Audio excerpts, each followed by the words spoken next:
All right, here's the first motor assembled. It has 2 hexagon socket screws, the aluminum block, and then the 2 nuts right here holding it together.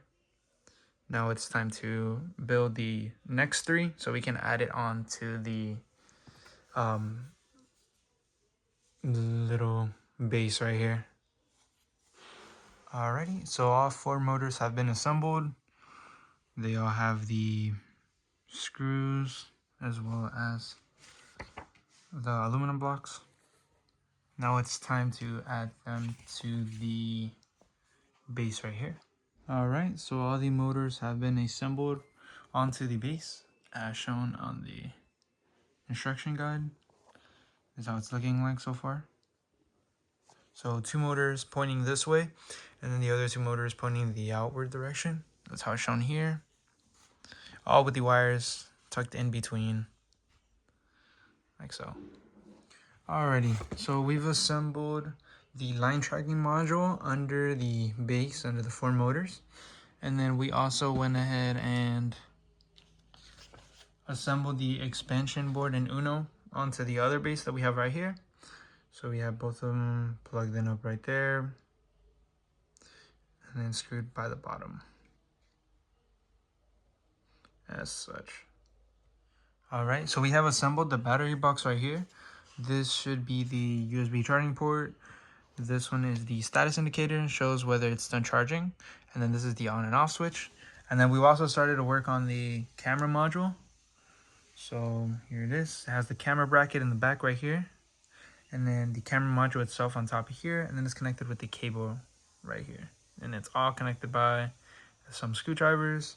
And then the copper pillar right here as well. Alright, so we've assembled the ultrasonic sensor module. So it's connected to the camera module up here. And then it's just held down by some bolts at the bottom.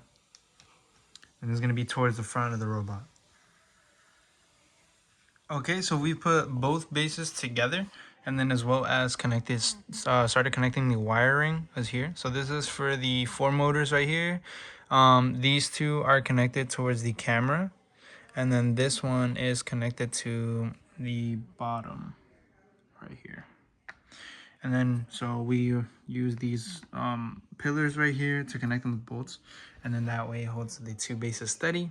And this is how it's looking like. All that needs is the tires, and that should be it for the model.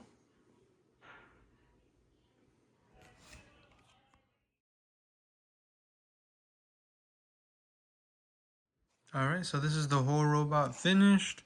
I added the tires. Everything seems to be working, so we're gonna go ahead and try it out. Alright, so we're gonna go ahead and turn it on. There you go. And then we're gonna be using this remote to send it forward.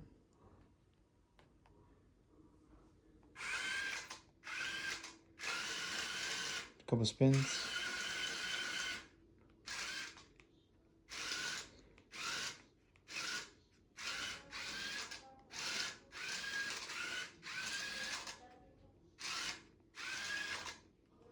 And this is the finished product.